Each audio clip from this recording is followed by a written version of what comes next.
आप देख रहे हैं एसएनसी आवाज सैफी अब्बास के साथ। नमस्कार, एसएनसी आवाज में एक बार फिर आपका स्वागत है। आपने कहावत सुनी होगी, आ बैल मुझे मार। कुछ ऐसा ही आपके साथ हो सकता है अगर आप ऐसे पेड़ों को नहीं पहचानते हैं जो अपराध की श्रेणी में आता है और ये आपके बगीचे में पनप रहा हो और अचानक आपको पता चले कि ये गांजे का पेड़ है, तो ये आपके लिए भारी मुसीबत बन सकता है।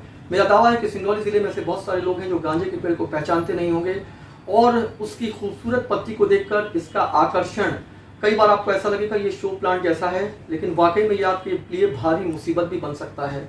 और कई बार ऐसा होगा कि आपके आसपास के करीब लोग इसे पहचानते होंगे लेकिन वो आपको बताएंगे नहीं, वो सीधा पुलिस को सूचना देंगे और उसके बाद आप किस तरह की स्थिति से गुजरेंगे ये आप सोच भी नहीं सकते। वो लोग जिनका अपराध से कोई लेना देना नहीं है, वो लोग जिन्होंने कभी किसी से विवाद न किया हो, लेकिन अनजाने में इस तरह का पेड़ उनके लिए मुसीबत अगर बन जाता है तो उनके जमीन पर कितना बड़ा बोझ आएगा ये वही जानते हैं। हम बात कर रहे हैं सिंगरौली जिले में रहने वाले एक 55 वर्षीय व्यक्ति के, जो पहले कहीं और रहते थे और उसके बाद उनका जब घर बन गया तो उसमें शिफ्ट हो गए। लेकिन उन्हें क्या पता था कि उनके बागान में जो एक पेड़ बड़ा हो रहा है, जो काफी आकर्षित सा दिख रहा है, वो गांजे का पेड़ है। और यही हुआ, पुलिस को पता चला, पुलिस ने उन्हें पकड़ा और उन पर कार्रवाई की।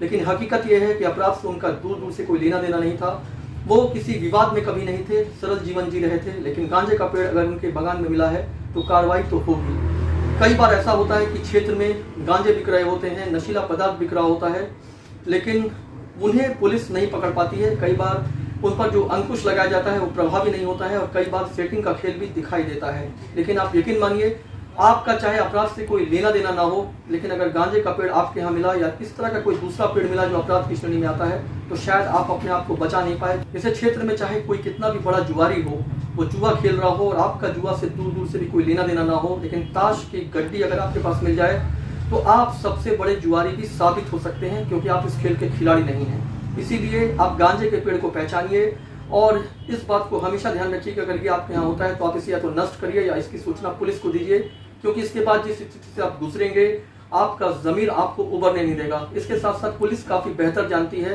कि कौन व्यक्ति अपराधी है और कौन व्यक्ति अपराधी नहीं हो सकता है। पुलिस का मनोवैज्ञानिक विश्लेषण भी काफी महत्वपूर्ण होता है। ऐसे में अगर अनजाने में किसी व्यक्ति से इस तरह की गलती हुई हो तो कहीं ना कहीं उसे देखने की जरूरत है ताकि वो बेहतर तरीके से उबर सके। ऐसे सिंगरौली जिले में बहुत सारे लोग हैं जो गांजे की खेती करते रहे हैं, कई लोग ऐसे हैं जो नशीले पदार्थ की तस्करी करते रहे हैं, उन पर सख्त कार्रवाई होनी चाहिए और पुलिस करती भी रही है।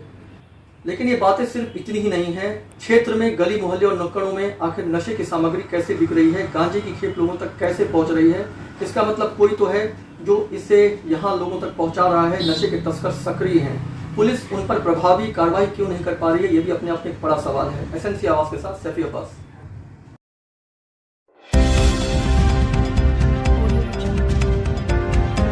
आप देख रहे हैं एसएनसी आवाज सैफी अब्बास के साथ।